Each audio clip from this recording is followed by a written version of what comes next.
is stuff that you can actually try out to, like, these are just general though. So the first one is learn to rotate both ways. Like, again, while I do agree that it would be better for you to learn how to rotate both ways, I also feel like I'm being hypocritical here, because I don't feel like there is a right way for the keybinds, so I don't feel like there's a right way for this either. Although it would be more beneficial for you to learn both rotates, I've seen players like Korean players and MZ Hang, they've been able to get like 23-second sprint times with just one rotation. And I don't feel as if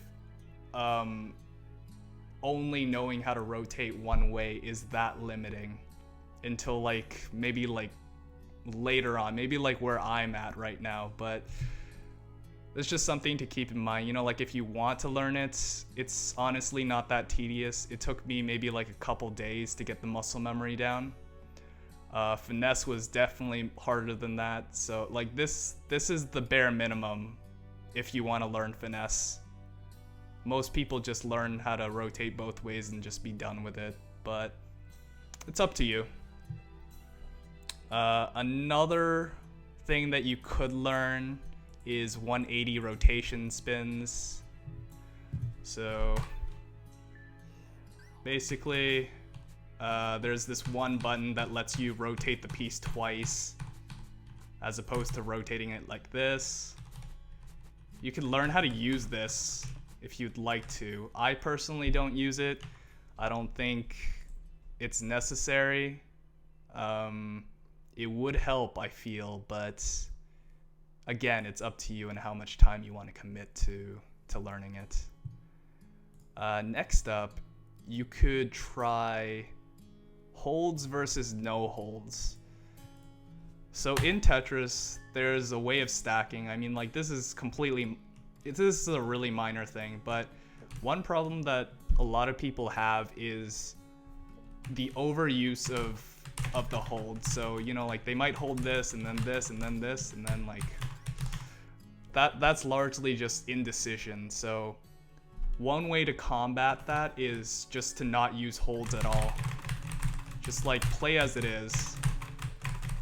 Now, a problem with this is, you know, like obviously you see that it's a little messier. There are certain ways to avoid things, like you would have to learn how to stack flat and leave an option open for every piece on the matrix.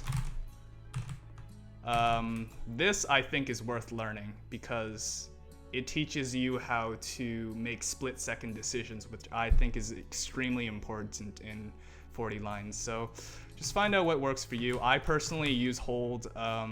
One thing that I do is I hold the first eye piece so that I know that if there ever comes a case where I would be stuck without a place to put something, then I could just hold and do a quick Tetris. Or if I'm lucky, I might save it until the end of the game and use it for the last Tetris, so I'm not caught stuck without a line and I have to like skim the rest of the 44 lines that I have or that I need to complete the game. Again, I encourage you to try both. It's really just like up to you what you think is best for you. DAS preservation. Now, this is something that I hold in higher importance than learning how to stack efficiently in flats.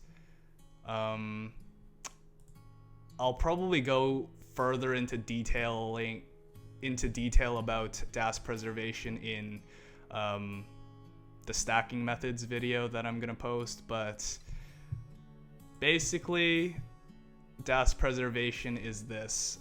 When you, for example, DAS to the wall, DAS a piece to the wall, the next piece that spawns, it will spawn where you DAS where you dash to. So this T piece, it's going to spawn right here if you dash to the wall.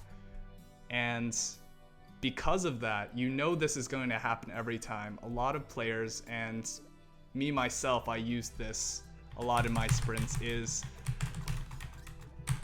I use the first 2 or 4 pieces and dash to the wall, and that sets the tone for the rest of the game. I know it's a little confusing, like I'm not really sure I understand it myself, but the initial 2 to 4 pieces, like, they set the tone for the rest of the game, because if you stack those quickly enough, then you could use that the dash preservation to increase the speed of the rest of the pieces throughout the game, as long as you can maintain that speed for a long period of time. This is more of an advanced move. It's like, you don't even have to pay attention to it if you don't want to. It's not really a big deal if you don't know how to use it. It's just something to keep in mind. Next up is previews and using your periphery. So one thing that some people have asked me a lot about is, like, where do I focus when I'm playing 40 line? And the answer is, I focus right here, or like wherever the stack is. So like if the stack is here, I focus like in the center of it, and like I just use my periphery for the rest of the pieces. So I never look at the next queue, but I always keep track of the next 4 to 5 pieces so that I always know what I'm going to do next. This is something that you have to train your mind to be able to do, but it's really all in practice. Like, there's nothing more simple than, you know, like, you don't have to do anything but play, and you'll automatically get better at this. I'm telling you, just play and you'll be fine. Last one for the practical shit is practice down stacking and play Tetris 2. I know. You know, like, some of you are groaning, oh god, Tetris 2, is he kidding me? I hate that game. Yeah, I'm not a fan of it either. It has its moments, but, you know, I prefer my guideline games. But I will say that playing Tetris 2 helped me a lot with my creativity, or like my foresight. But because Tetris is such a messy game and it doesn't follow the same bag rotation randomizer as modern guideline games does, I find that it actually enhances the way that I see the game. So, you know, like, I see more options because of my experience with Tetris 2. But, like, if you don't want to learn, or if you don't want to play Tetris 2, then you can also practice down stacking as well. One thing that I used to do a lot is I would just, like, mess up my field a bit and then, like, learn how to down stack that, or just, like, you know, going through the garbage and, like, seeing how long that takes me. And, you know, eventually, you know, you get better and better at it. Naturally, like, this kind of thing takes time to develop, to be able to see, but it's all in practice. Down stacking and up stacking.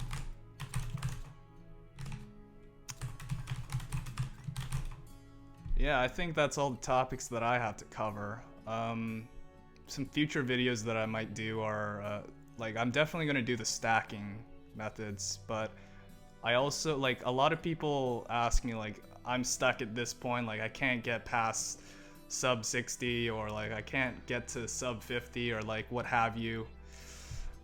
I'm going to talk about that in another video, so stay tuned for that. But yes, if I had to leave any closing thoughts, it'd be this: dig deep and push yourself. Frustration is part of the process and is the surest sign you're on the right track. So good luck and happy stacking, you filthy animals. Yeah, that's the end of the video. Hope you guys enjoyed it. I hope this was helpful. Like, if you guys have any more questions for me, I'd be happy to do like other videos where I just focus on that question and just like answer it the best way I can. Like, I've probably missed a lot of stuff that I could have went over in this video, but this is what came up in my mind, you know, like, you know, just like a couple hours of deliberation this took me, but yeah.